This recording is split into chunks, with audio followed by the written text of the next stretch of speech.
నమస్కారం VR news కి స్వాగతం. సార్ ఏంటి సార్ తెలంగాణ నుండి మీరు ఇప్పుడు మహానాడుకి రావడం జరిగింది కడప. అసలు రావడానికి గల ప్రధాన కారణం ఏంటంటారు? నా దేవుడు ఎన్టీ రామారావు గారు కాబట్టి, నా దేవుడు ఎన్టీ రామారావు గారు కాబట్టి, ఆయన గారే ఈ పార్టీ పెట్టారు కాబట్టి, నా బాస్ సీఎం గారు ఇక్కడ ఉన్నారు కాబట్టి ఓవరాల్ గా 44 దశాబ్దాలుగా పార్టీ సక్సెస్ గా వెళ్తుంది కదా, ఏం చెప్తారు ఈ పార్టీ కోసం, తెలుగుదేశం పార్టీ? సక్సెస్ అవ్వాలని పెట్టారు, సక్సెస్ అయింది, సంతోషం. సక్సెస్ అయితే సంతోషమే కదా. కార్యకర్తలు కూడా అధిక ఉత్సాహం వచ్చింది. కడప కాదు, చుట్టుపక్కల జిల్లాలు మొత్తం దద్దరిల్లుతాయి.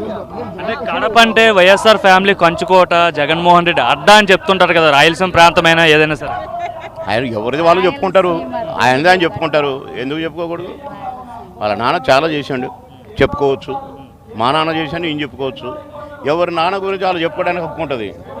అంటే చాలా పార్టీలు, చాలా ప్రాంతీయ పార్టీలు ఇప్పటివరకు చాలా వచ్చాయి, కానీ అన్నీ కూడా కనుమరుగైన పరిస్థితి. కానీ తెలుగుదేశం పార్టీ ఇన్నేళ్లుగా 4 దశాబ్దాలుగా ముందుకెళ్తుంది కదా, ఏంటి ఈ పార్టీ గొప్పతనం అంటే ఏం చెప్తారు? ఆంధ్రప్రదేశ్గా ఉన్నప్పుడే ఏ పార్టీ కూడా లేకుండా తుడిచిపెట్టుకుపోయినాయి.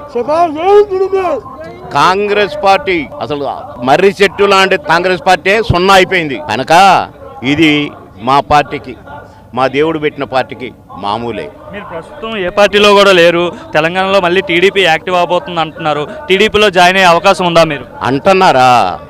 అంటున్నారు కదా, నేను దాని గురించి ఏం మాట్లాడను. అంటే చెప్పు, మాట్లాడతా. ఒకవేళ అయితే టీడీపీ పార్టీ యాక్టివ్ అయితే మళ్ళీ జాయిన్ అవుతారా టీడీపీ? అది బాస్ ఆదేశం ఉండాలి. పిలిస్తేనే జాయిన్ అవుతారా?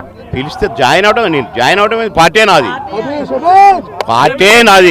షర్ట్ కనపట్లే, పార్టీ నాది. VR News updates. Keep watching VR News.